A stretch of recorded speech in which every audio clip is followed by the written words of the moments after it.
Welcome to sauce TV. నేను మీ ఆబిద్ హుసేన్. ప్రధానంగా AP రాజకీయాలు మొత్తం కూడా 1వ తేదీ ఇవ్వాల్సిన పెన్షన్ల పంపిణీ 3వ తేదీ ఇస్తామని ప్రకటించడం. అయితే దీనికి సంబంధించి పెన్షన్ల పంపిణీలో వాలంటీర్ల పాత్ర కీలకంగా ఉంది. వాలంటీర్లు ప్రజలను అంటే వృద్ధులు వికలాంగులు ఎవరైతే ఉంటారో వాళ్ళు ఓటర్లుగా ఉంటారు కాబట్టి వాళ్ళను ప్రభావితం చేసేటువంటి అవకాశం ఉంది అని మాజీ ఎన్నికల అధికారి నిమ్మగడ్డ రమేష్ కుమార్ హైకోర్టుకు ఫిర్యాదు చేయడంతో హైకోర్టు ఉత్తర్వుల మేరకు ఈసీ నిర్ణయం తీసుకుంది. ముఖేష్ కుమార్ మీనా ఒక ప్రకటన చేశారు.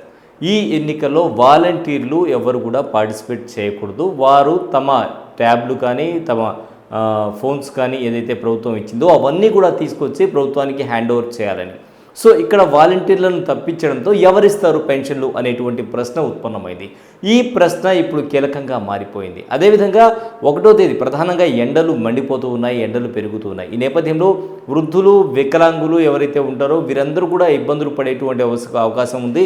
సచివాలయానికి వచ్చి తీసుకోవాలంటే ఇబ్బందులు పడేటువంటి అవకాశం ఉంది అన్నది ఓ వర్గం నుంచి వినిపిస్తుండేటువంటి మాట.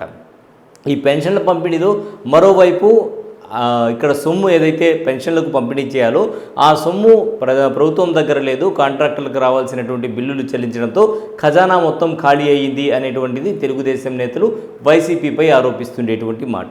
సజ్జల రామకృష్ణారెడ్డి ఏమో వాలంటీర్లను తప్పించడం అనేది సరైన విధానం కాదు, ఇది తెలుగుదేశం పార్టీ కావాలనే నిమ్మగడ్డ రమేష్ మాజీ అధికారి ఎవరైతే ఉన్నారో ఆయన ద్వారా చేయించింది అని చెప్పి ఆరోపణలు చేస్తూ ఉన్నారు.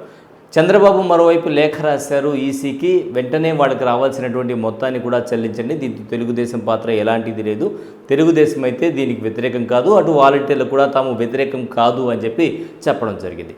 ఎవరు ఎవరి మీద చెప్పుకున్నా, ఎవరు ఎవరి మీద మాట్లాడుకున్నా అంతిమంగా ఇక్కడ ఇబ్బంది పడేది మాత్రం వృద్ధులు వికలాంగులు మాత్రమే. అయితే ఈసీ నిర్ణయాన్ని ఎవ్వరూ కాదనడానికి లేదు, ఈసీ నిర్ణయం శిరోధార్యం. సో ఈసీ కూడా దీనికి సంబంధించి కొన్ని మార్గదర్శకాలని విడుదల చేసింది. ప్రజల పక్షాన ప్రజలకు ఎలాంటి ఇబ్బందులు కలగకుండా వాళ్ళు సచివాలయానికి వచ్చినప్పుడు సచివాలయంలో వాళ్ళు ఎండలో నిలబడకుండా చర్యలు తీసుకోండి, వాళ్ళకి మంచినీటి వసతి కల్పించండి అని చెప్పి కొన్ని మార్గదర్శకాలకైతే అక్కడ ఉండేటువంటి ఎవరైతే సచివాలయ సిబ్బంది ఉంటారో వారందరికీ కూడా ఈసీ మార్గదర్శకాలు ఇవ్వడం జరిగింది. సో మొత్తానికి తీసుకుంటే ఏదైతే ఎన్నికల నేపథ్యంలో ఈసీ తీసుకున్నటువంటి నిర్ణయం అంటే ఎవరు వచ్చినా కూడా వాళ్ళకి ఎలాంటి ఇబ్బందులు లేకుండా వాళ్ళకు పెన్షన్లు పంపిణీ చేయండి అన్న నిర్ణయంతో ఓవైపు ఈ మొత్తం సమస్య ఏదైతే ఉందో సమస్యకు ఫుల్ స్టాప్ పడినట్టే అని చెప్పొచ్చు. ఇది ఇవాల్టి ప్రత్యేక కథనం. మరో ప్రత్యేక కథనంలో మళ్ళీ కలుద్దాం. అంతవరకు సెలవు, నమస్కారం.